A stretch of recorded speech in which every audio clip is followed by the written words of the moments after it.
Last time I talked about self-confidence and I touched base on self-love. And my friend came to me and said, hey, I know that loving yourself is important, but how do we actually love ourselves? And I thought that it is a really important thing to talk about in this video. At the time when she was asking me that question, I was telling her that, look, you don't love yourself because you think that it is a choice. It's just like when you are driving on the street, sometimes you can cross the red light because you're in rush and you know that the police is not gonna catch you. But in another scenario, the police is right next to you. Would you do that?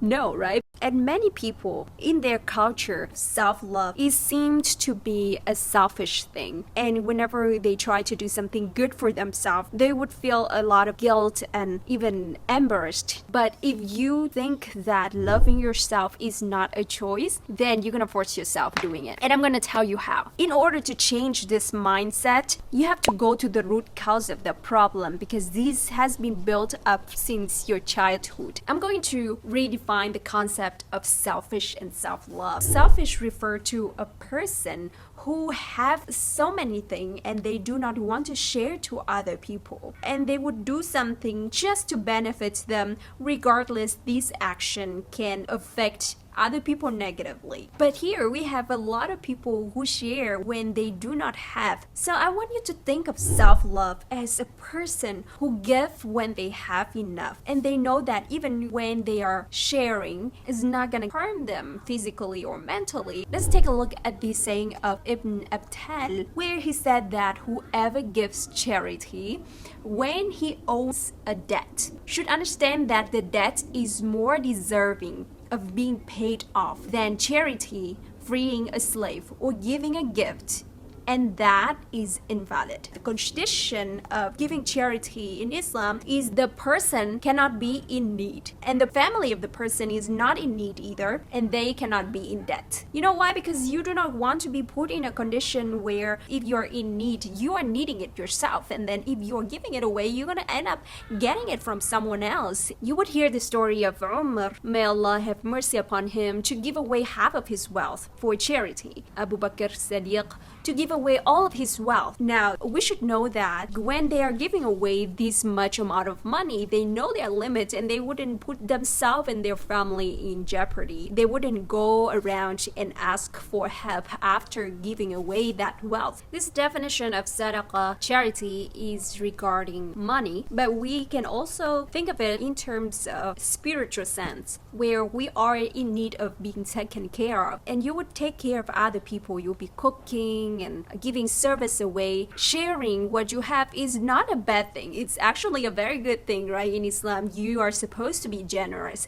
but at the same time, you need to know where your limit is so that you are not going to go in debt with your emotion, physical health, and finance. Now, after redefining your definition of self-love, I want to challenge your guilt, because this guilt is actually a false guilt. Rasulullah sallallahu alaihi wasallam said that your body has the right over you, your eyes has a right over you, and your family has a right over you. So we have to understand that just as much as we should love other people, we should have love and mercy for ourselves as well. And we are also a creation of Allah. Our body, our mind is a trust from Allah that we are supposed to protect, preserve, and nurture it. You can give and share as much as you want as long as you do not oppress yourself. As much as you felt guilty for not taking care of other people, you should feel even more guilty for not taking care of the body that Allah has created and given to you as a trust. I also want to ask you, what would happen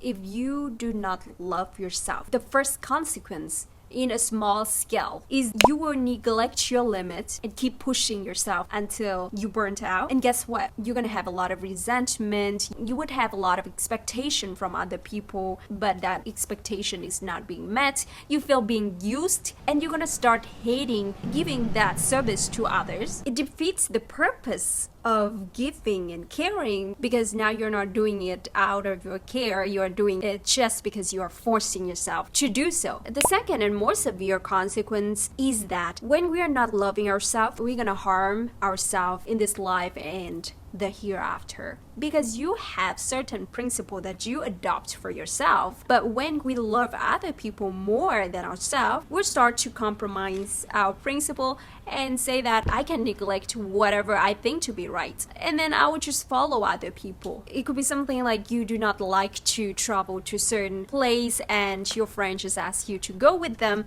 and you go because you care about that person, but you really feel uncomfortable being there. After that you go home, you're not happy.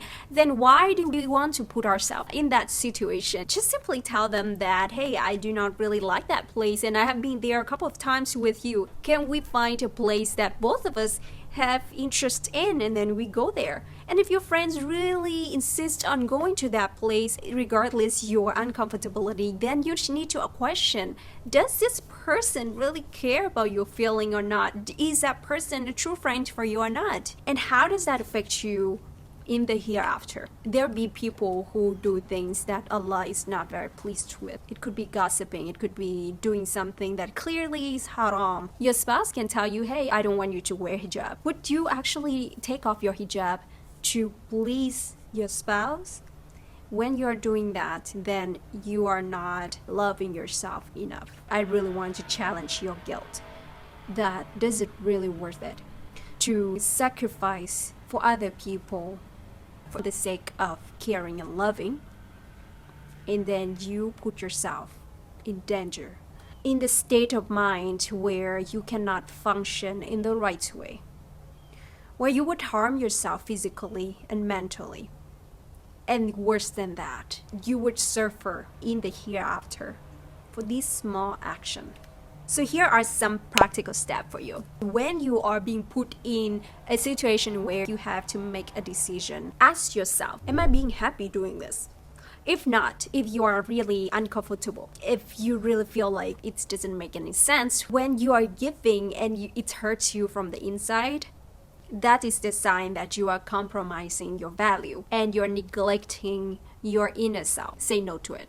Another question to ask is, can I keep doing this forever? When you say yes to this decision, the next time that person is going to ask you to do exactly the same thing again, or even more, and at the same time, you know that in the end of the day, you cannot keep doing this.